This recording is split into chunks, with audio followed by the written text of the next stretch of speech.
let me make the following point. A lot of people learn stuff from FTX and Mt. Gox, but I'm not sure they learned the things that the institutional community needs to learn going forward. The current conventional way to publish proof of reserves is an insecure proof of reserves. It actually dilutes the security of the issuer, the custodians, the exchanges, and the investors. It's not a good idea. It's a bad idea. It's like publishing the address and the bank accounts of all your kids and your phone numbers of all your kids, and then thinking somehow that makes your family better. It doesn't make your family better. Michael Saylor doesn't mince words when it comes to the topic of proof of reserves, and in this short but charged appearance, he lays out a firm case against the crypto community's current obsession with publishing wallet addresses as a sign of transparency. The MicroStrategy chairman and Bitcoin bull offers a perspective grounded not in crypto Twitter theatrics, but in institutional security, risk management, and public company obligations. As the pressure builds for Saylor to publicly verify MicroStrategy's MSTR Bitcoin holdings, his refusal is not just a defensive maneuver, it's a full-blown rebuke of what he calls a dangerous crypto parlor trick.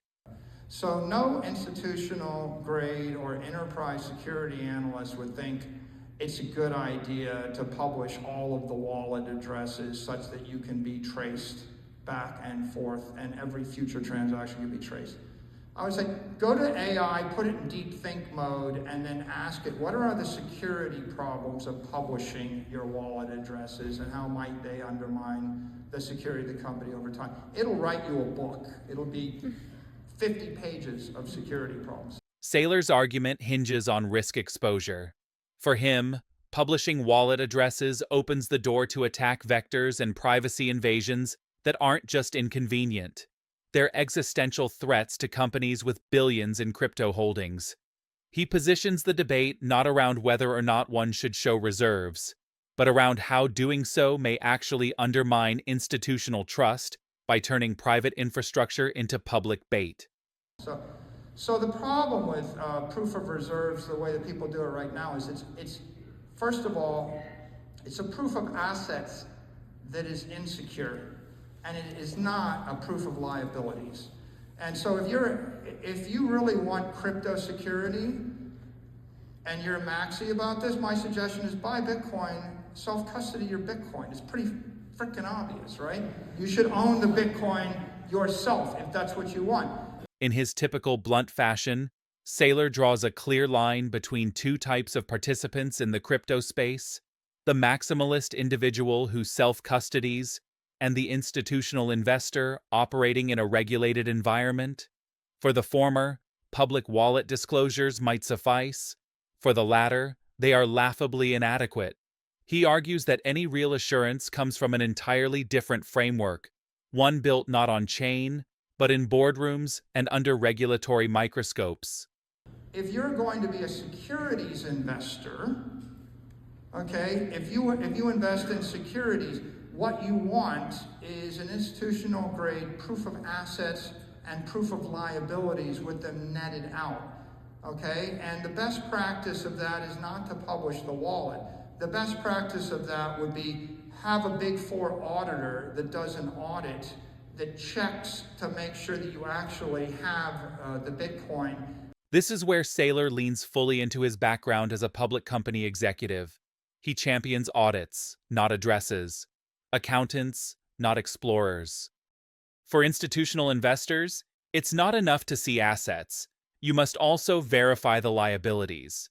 Without both, the net position is meaningless. In his world, it's not transparency unless it's audited, signed, and filed with the SEC.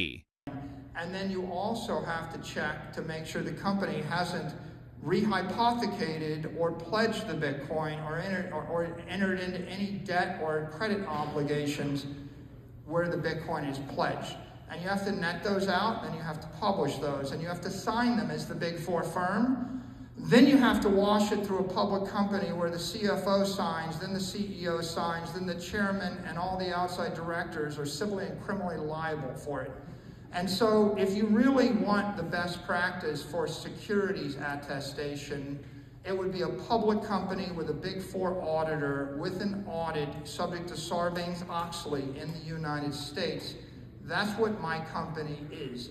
Saylor emphasizes that MSTR doesn't get a free pass because it's a crypto-adjacent company. If anything, the expectations are higher. He points to Sarbanes-Oxley, legislation passed after major corporate fraud scandals, as the cornerstone of why US-based companies like his can be trusted more than offshore exchanges or unaudited firms. In his view, real accountability doesn't come from Twitter.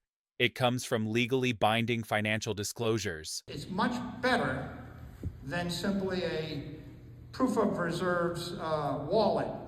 At some point, I would say I can see implementing some kind of proof of reserves if you can come up with a zero knowledge proof that blinds everybody from being able to track the underlying wallets. But even then, you have to clear it with your custodians, your exchanges, your outside auditors, your risk managers, your officers, your directors, and think it through and make sure there's no security hole. While critical of the current proof of reserves model, Saylor isn't wholly against transparency. He just demands it meet enterprise standards. A hypothetical zero-knowledge proof system might pass muster, but only if it accounts for the intricate layers of institutional risk. His main point is that the crypto space is not prepared for the level of scrutiny that institutional capital demands. Because if you've incurred 5, 10, 20, or $50 billion of liabilities via fiat contracts, the security's no good, right? And publishing a simple wallet that you can track is really just a crypto parlor trick. So I get why people like it, and it's sort of interesting if you have an exchange.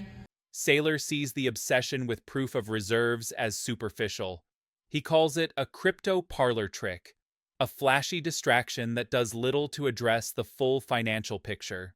A wallet with billions in Bitcoin means nothing if it's backed by even more in off-balance sheet obligations. This, he warns, is the trap that leads to the next Mt. Gox or FTX. Wonder why is it that people trust U.S. companies? Because of Sarbanes-Oxley, because you go to jail if you lie. You have civil and criminal liability. It's much stronger than the protections in other countries. Always has been. In one of his most impactful lines, Saylor connects trust directly to consequences. The reason investors take U.S. firms seriously is because of legal accountability. Trust isn't given, it's enforced. And that's something a blockchain scan will never deliver. His message is simple. If you want trust, demand law, not code. Over the course of this interview, Michael Saylor systematically dismantles the current idea of proof of reserves as a meaningful measure of trust for institutional investors. He explains why public wallet disclosures are not only insufficient, but dangerous. He proposes that the real answer lies in a far more complex framework of legal accountability, audited statements, and Sarbanes-Oxley compliance. His argument isn't just about protecting MicroStrategy, it's about resetting the conversation on what transparency should actually mean in the age of crypto finance. You publish your wallets, that's an attack vector for hackers, nation-state actors, every type of troll imaginable, and it creates so much liability that you should think twice before you do it. It's okay at a small level, but really it isn't God's gift, and I think people give too much credence to it on X. Now it's time to hear from you. Do you agree with Saylor's assessment that proof of reserves is overrated and even dangerous? Or should crypto companies be expected to provide on-chain proof no matter the risks? Let us know what you think in the comments. And as always, thanks for watching.